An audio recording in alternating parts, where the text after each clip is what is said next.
Hey guys, may bagong apps akong na-discover, so share ko na lang din sa inyo kasi nakakatuwa. Kaka-discover ko lang kanina. Siguro marami nang gumagamit nito pero ako kanina ko pa lang discover, so share ko na lang din.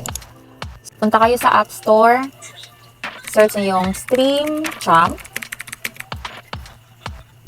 Then after that, download nyo. Nakapag-download ako kanina, so open ko na lang. Yan. So nakikita nyo dyan, pwede nyo i-link yung YouTube or Facebook kung may Trovo kayo and Switch. So pwede nyo ring i-link. So ako gusto kong gamitin yung Facebook kasi gusto kong mag-live sa page ko. Yan, nakapag-link na ako kanina. So andyan na siya, ready na siya. Then after that, kung gusto nyo na mag-live, punta kayo dito sa Start Broadcast.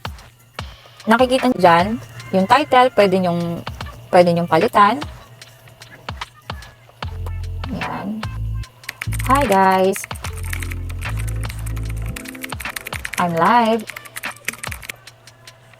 Then yung description, sharing my old videos from YouTube. Ito yung sinasabi ko guys na sa Stream 2, pwede kayong sa main account. Pwede sa main account nyo sa Facebook or sa pages nyo. Ginamit ko kanina is yung page ko, na-try ko na rin.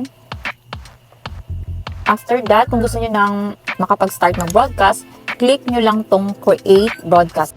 So there. Ito yung page ko, Share With Me channel. Share with me. And this is Maria Paula Maria Paula Ganda, Ganda. yung YouTube channel. Pero siya na si Wonder Becky. Nakakatawa. Maganda to siya guys sa mga gamers, sa mga live streamer dyan, or sa mga gustong mag-share ng mga videos. Hope it helps guys. Thank you. Please do share.